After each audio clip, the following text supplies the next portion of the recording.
Facebook Live, which is all about burnout and recognizing burnout and some ways you can actually prevent it. I know there's been talk and worry about burnout in the media. So, as part of this Mental Health Month, I thought I would do something on it. Um, so, what is burnout? Burnout is basically chronic stress. It's as a result of continuous chronic stress. And basically, it hits you at a physical, emotional, and mental level. You basically can't function anymore. You're shut down and you can't function anymore. You've collapsed. You're probably going to need an awful lot of professional interventions, both from somebody like me and your GP or your main doctor. Maybe other professionals as well, depending on how bad the symptoms are. Um, so some of the symptoms I want to highlight now. There's 17 symptoms in the blog, but again, I've linked out to my blogs on stress and how to manage that. So, there are a lot more detail in those blogs about all the symptoms that it could possibly be. But the ones I'm going to highlight maybe I felt they were of interest to this particular condition. So chronic fatigue, exhaustion, and I mean complete exhaustion.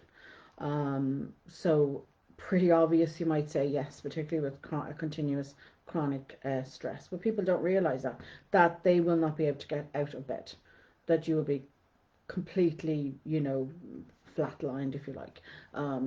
Mentally, you won't be able to. Cognitive impairment is another one. Sorry. Cognitive impairment is another one. So you won't be able to function on either physical level or a mental level, and emotionally. You're just not going to be able to function. Anxiety and depression are also quite common as well. Um, Appetite problems, sleep problems, of course. And then that, of course, leads into vicious problems with, you're already chronically fatigued, you're already exhausted, and it's going to cause even more problems. Feelings of pessimism, apathy, hopelessness, um, detachment, irritability would be ones I'd highlight as well. And also isolation. You're going to feel isolated. Just like any mental health condition, it likes you to feel isolated and alone.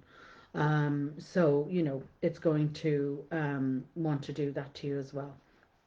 I have listed out some types of burnout and where they might come from in your life and how, there's some symptoms around those ones. So you can check that out, and it's at www.deborahbyrnepsychologyservices.com.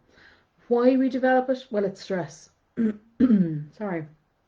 Um, Chronic stress. Um, so there is some sort of imbalance there. Why do you have stress in your life? Is it a feeling of lack of control over part of your work or part of your life, or both, a combination of both? Is there unclear expectations in your job? That's quite common. One for people. Family dynamics, again, quite common as well for people that end up with burnout. Chronically overworked, bringing the work home with you. It's, I wouldn't have said a workaholic, slightly different, but somebody who's been forced really to work endless hours, long hours, under really high pressure, high stressed situations can very quickly burn out. And that's where we're talking about, burnout among health professionals. And that is quite common among health professionals to get this. So you're talking about an imbalance in your life, really, and stress being fed in from either your professional life or your personal life. Treatment is, as I said, you're going to need a lot of professional help depending on your symptoms, your particular symptoms. So you'll need, medical doctors in that, but you'll also need a psychologist who knows about this type of condition and knows how to treat it effectively. And it will involve a full lifestyle change. You're going to need to do a lot of changing to tackle the stress. Prevention, as they say, is better than the cure, and it's certainly much better than reaching a level of burnout. You don't want to go there. I can't emphasize that enough. Now, what I'm going to talk about, I'm going to give you about 5 different tips on how to prevent it.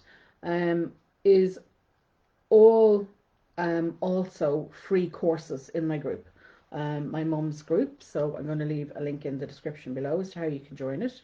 They're all free at the moment. You know, they're there, they're free. Just come and join, and you can do the courses in your own time, and tackle one area and start reclaiming and rebalancing your life and reducing your stress. So the first one is to do a review of your priorities. Now, people hear that and they go, what is that? And they're not sure what I'm talking about. It involves a few different things. It involves basically doing a massive to-do list, everything that you do in both your work situation and in your personal life, and seeing where you can then start to delete, eliminate, delegate, let go of. You know, an awful lot of people who get this are very, very busy people, both professionally and in their personal life. And they tend to try and people please, codependents, perfectionists. They take on and look after everybody else and put themselves last. Um, so, you know, it's time that you know, they start looking after themselves. They have to start letting go of things. They have to start deleting negative people. They have to start saying no. So that would be the second tip: healthy boundaries. Start putting in healthy boundaries. You know, saying no, not taking on any more responsibilities. If you're already stressed, you cannot possibly take on any more, because you're only adding to your stress and you're only pushing yourself. And that's part of the thing we do, is we push ourselves continuously, continuously, continuously. And our body is giving us all these warning signs going, help, help, you're in trouble, stop, you need to stop, you need to take a break. And people, we ignore that. We ignore these warning signs that our body mentally, physically, and emotionally is giving us. And, you know, we keep pushing it and pushing it and pushing it, and then we basically break. So, you know, not taking on anybody else's responsibilities, not taking on any more responsibilities, in fact, is very important. And deleting negative things from your life, negative things that make you feel absolutely horrible, or negative people, those that don't support you, are just using you. That's all setting a boundary. Um, so, you know, then, and I'm going to say it, and people will say, oh, you're always harping on about this, getting a good basic self-care routine going. Your basic self-care routine, it's a daily routine, and it is what I call the collapse point. So if you get to that and you're just doing that and nothing else, it does help to prevent you from spiraling down. Um, and if you can do that and put the emergency self-care kit in place, to nurture yourself extra for that day. We all have bad days. So we need a little extra TLC and a little extra support. So a little preparation in creating that emergency self-care kit goes a long way to doing that. Um, and I have a free course there on it, as I said, on creating both of those, the emergency self-care kit and the basic self-care that you can take and do in your own time. But it does incorporate meditation. It does incorporate, you know, doing a little bit of exercise, walking, even 10-15 minutes of a walk every day, particularly now in the winter time. You know, getting out at lunchtime and doing it then when the light would be at its brightest, to prevent, you know, get your vitamin D and to prevent SAD. But any form of exercise, if you don't want to walk, you can do any form of exercise, even in the home. I know there are some groups even on Facebook that are putting up chair aerobics, and if you have mobility issues, you know, and talking to your physiotherapist as well, if that's an issue for you, and getting some sort of exercise you can do, because that will eat up the extra stress hormones that you're releasing, and use them up. It will benefit your sleep as well. So watching the caffeine and the sugar, and if you're having sleep difficulties, if you are having, you know, you're not eating properly, we get into a kind of a negative cycle, and we're stressed as well. We're getting into a negative cycle then with our diet as well. because we crave the caffeine, we crave the sugar, and it builds us up, that, we get into this negative cycle where that in turn, then when we eat the sugar, when we get the caffeine into us, it increases the stress hormones, it increases your anxiety hormones as well. So we want to decrease those by, say, trying to reduce those. So trying to reduce those will benefit you greatly. um, Next one would be sleep. And I've said this, I think I said it last week as well. Sleep is so, so important to your mental and physical health. If you've got problems with your sleep, it sets you up. It's like a domino effect. It causes so many physical problems and so many mental problems, all well researched at this point.